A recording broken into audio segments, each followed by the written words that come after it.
ನಮಸ್ಕಾರ ಬಂಧುಗಳೇ, ನಾನು ಚಂದ್ರು ತುಮಕೂರಿನಿಂದ. ಈಗ ನಾನು ಬಂದಿರೋದು ಇಲ್ಲಿ ಗುಬ್ಬಿ ಪಕ್ಕ ಯರೂರು ಅಂತ ಇದೆ. ಯರೂರು ಪಕ್ಕದಲ್ಲಿ ಬಾಲಾಜಿ ಕನ್ವೆನ್ಷನ್ ಹಾಲ್ ಅಂತ ಇದೆ. ಇಲ್ಲಿ ಒಂದು ಕಾರ್ಯಕ್ರಮಕ್ಕೆ ಬಂದಿದ್ದೆ. ಇಲ್ಲಿ ನೋಡಿದೆ, ಸಂತೋಷ ಆಯಿತು. ತೋಟ ತುಡಿಕೆ ಎಲ್ಲ ಚೆನ್ನಾಗಾಗಿದೆ, ಮಳೆ ಚೆನ್ನಾಗಾಗಿದೆ. ಇಲ್ಲಿ ನೋಡಿ, ಒಂದು ಯಾವುದು ಭೂಮಿ ಪಬ್ಲಿಕ್ ಸ್ಕೂಲ್ ಅಂತ ಇದೆ. ಇಲ್ಲಿ BH ರೋಡಿಗೆ ಅಟ್ಯಾಚ್ ಇದೆ. ಅದೆಲ್ಲ ಚೆನ್ನಾಗಾಗಿದೆ. ವಾತಾವರಣ ಎಲ್ಲ ತುಂಬ ಚೆನ್ನಾಗಿದೆ, ತಂಪಾಗಿದೆ. ಈ ಸಿಟಿಗಿನ್ನ ಹಳ್ಳಿ ವಾತಾವರಣ ತುಂಬ ಅದ್ಭುತವಾಗಿರುತ್ತೆ ನೋಡಿ. ಯಾವುದೇ ರೀತಿ ಗಾಳಿ ಮತ್ತೊಂದು ಏನಿಲ್ಲ, ಫ್ಯಾನೇ ಬೇಕಿಲ್ಲ. ಇಲ್ಲಿ ನಾವು ಕರೆಕ್ಟಾಗಿ ಇದ್ಬಿಟ್ರೆ ಫ್ಯಾನಿನ ಅವಶ್ಯಕತೆನೇ ಇಲ್ಲ ಬಂಧುಗಳೇ. ನೋಡಿ, ಎಲ್ಲ ಅದ್ಭುತವಾಗಿ ಜನಗಳು ನೋಡೋಕ್ಕೆ ಖುಷಿ ಆಗುತ್ತೆ. ಹಳ್ಳಿ ಜನಗಳು ನೋಡೋದು ತುಂಬ ಅದ್ಭುತವಾಗಿರುತ್ತೆ ನೋಡಿ. ಇದೆಲ್ಲ ತೆಂಗಿನ ತೋಟ ತುಡಿಕೆ ಎಲ್ಲ ಚೆನ್ನಾಗಿದೆ. ಎಲ್ಲ ಫಸಲೆಲ್ಲ ಚೆನ್ನಾಗಿದೆ. ನಾನು ತೋರಿಸ್ತೇನೆ ನೋಡಿ, ಫಸಲು ಚೆನ್ನಾಗಿದೆ. ಸಾಕು ಈ ಮಟ್ಟದಲ್ಲಿದ್ದರೆ ಏನಿವತ್ತು 100 ಗಿಡ ತೆಂಗಿನ ಗಿಡ ಇತ್ತು, 25 ತೆಂಗಿನ ಗಿಡ ಇತ್ತು ಅಂದರೆ ಪರವಾಗಿಲ್ಲ, ತೊಂದರೆ ಇಲ್ಲ. ಅವ್ರ ಜೀವನ ಅವ್ರು ಮಾಡ್ತಿರ್ತಾರೆ. 4 ಜನಕ್ಕೆ ಬಂದರೆ ಅನ್ನ ನೀರು ಕೊಡುವಷ್ಟು ಅವರಿಗೆ ದೇವ್ರು ಕೊಡ್ತಾನೆ, ಪರವಾಗಿಲ್ಲ. ಹಳ್ಳಿ ಜೀವನ ತುಂಬ ಚೆನ್ನಾಗಿರುತ್ತೆ. ಸಿಟಿ ಜೀವನ ಎಲ್ಲ ಇದ್ದರೆ ಅಷ್ಟೇ, ಏನೂ ಇಲ್ಲ ಅಂತಂದರೆ, ಒಂದಿಲ್ಲ ಅಂದರೆ ಕಷ್ಟ. ಇಲ್ಲ ಮಲಕ್ಕಬೇಕು, ಇಲ್ಲ ಎಲ್ಲರೂ ದುಡಿಮೆ ಮಾಡ್ಕೊಂಡು ತಂದು ಅಡುಗೆ ಮಾಡಿಸು ಊಟ ಮಾಡಬೇಕಷ್ಟೇ, ಇಷ್ಟೇ ಇರೋದು ನೋಡಿ. ಎಲ್ಲ ತೋರಿಸ್ತಾ ಇದ್ದೀನಿ. ಇದು BH ರೋಡು ನೋಡಿ. ಇದು ಸ್ಕೂಲ್ ಮತ್ತೆ ತೋರಿಸ್ತಾ ಇದ್ದೀನಿ, ಪಬ್ಲಿಕ್ ಸ್ಕೂಲ್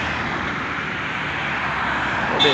ಇವತ್ತೆಲ್ಲ ನೋಡಿ, ಸ್ಕೂಲೆಲ್ಲ ನಾನು ಕಾಣಂಗೆ 10-15-20 ವರ್ಷದ ಹಿಂದೆ ಎಲ್ಲ ಏನು ಇರಲಿಲ್ಲ ಅಂತ, ಏನು ಡೆವಲಪ್ಮೆಂಟ್ ಸ್ಕೂಲ್ ಇರಲಿಲ್ಲ. ಇವತ್ತೆಲ್ಲ ಸ್ಕೂಲ್ಗಳು ಮತ್ತೊಂದು ಇನ್ನೊಂದು, ಈ ಅಧಿಕಾರಿಗಳು ಕೆಲವರೆಲ್ಲ ಡೆವಲಪ್ ಆಗರೆ, ಈ ನಮ್ಮ ಬಡಪಾಯಿಗಳು ಡೆವಲಪ್ ಆಗಿಲ್ಲ. ಬಡಪಾಯಿಗಳು ಯಾಕೆ ಡೆವಲಪ್ ಆಗಲಿಲ್ಲ ಅಂದರೆ, ಯಾವತ್ತಿಂದ ನಾವು ಜೀವನ ಮಾಡಬೇಕಷ್ಟೆ. ಈ ಭ್ರಷ್ಟಾಚಾರಿಗಳು ಯಾವತ್ತು ಶುರುವಾಗ್ತಾರೆ ಈ ಅಧಿಕಾರ ಲೆಕ್ಕಾಚಾರದಲ್ಲಿ, ಎಲ್ಲ ಮಾಡ್ಕೊತಾರೆ, ಮನೆ ಮಠ ಮಾಡ್ತಾರೆ, ಎಲ್ಲ ಮಾಡ್ಕೊಂಡು ಅವ್ರವ್ರ ಪಾಡಿಗೆ ಜೀವನ ಮಾಡ್ಕೊಂಡು ಬೇರೆಯವ್ರನ್ನೂ ನಿಂದನೆ ಅದು ಇದು ಮಾಡ್ಕೊಂಡಿರ್ತಾರೆ ನೋಡಿ. ಇದೆಲ್ಲ ಚೆನ್ನಾಗಾಗಿದೆ.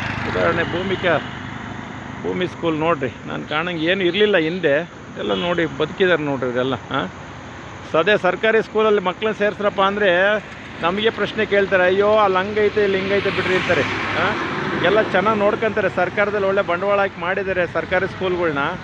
ಹೋಗಿ ಮಾಡಿ ಅಂದರೆ ಯಾರೂ ಮಾಡಿಸಲ್ಲ, ಸ್ಕೂಲಿಗೆ ಕಳಿಸಲ್ಲ. ಏನು ಮಾಡೋದು? ಒಳ್ಳೆ ಶಿಕ್ಷಕರಿದ್ದಾರೆ ಸರ್ಕಾರಿ ಸ್ಕೂಲಲ್ಲಿ. ಈಗ ಮೊದಲೆಲ್ಲ SLC ಪಾಸ್ ಮಾಡಿರ್ತಿದ್ರು, ಈಗ ಆ ಥರ ಏನಿಲ್ಲ. ಎಲ್ಲ 2 ಡಿಗ್ರಿ 3 ಡಿಗ್ರಿ ಮಾಡಿರ್ತಾರೆ. BSc B.Ed MA B.Ed ಎಲ್ಲ ಪ್ರತಿಯೊಂದು ಮಾಡಿರ್ತಾರೆ. TCH ಮಾಡಿರೋದು ತುಂಬ ಕಡಿಮೆ ಇದೆ. ಈಗೆಲ್ಲ ಇತ್ತೀಚೆಗೆ ತುಂಬ ಜಾಸ್ತಿ ಇದ್ದಾರೆ. ಹಾಗಾಗಿ ವಿದ್ಯಾಭ್ಯಾಸ ಚೆನ್ನಾಗಿದೆ. ಸರ್ಕಾರಿ ಸ್ಕೂಲಿಗೆ ಕಳಿಸಿ ಸ್ವಾಮಿ. ಲಕ್ಷಾಂತರ ರೂಪಾಯಿ ಖರ್ಚು ಮಾಡೋ ಬದಲು ಲಕ್ಷಾಂತರ ರೂಪಾಯಿಲಿ ನಿಮ್ಮ ಮಕ್ಕಳದ ಎಜುಕೇಷನ್ನೇ ಕಂಪ್ಲೀಟ್ ಆಗಿಬಿಡುತ್ತೆ. ಬುದ್ಧಿವಂತರಾದ ಕೆಲಸಕ್ಕೆ ಹೋಗ್ಬಿಡ್ತಾರೆ.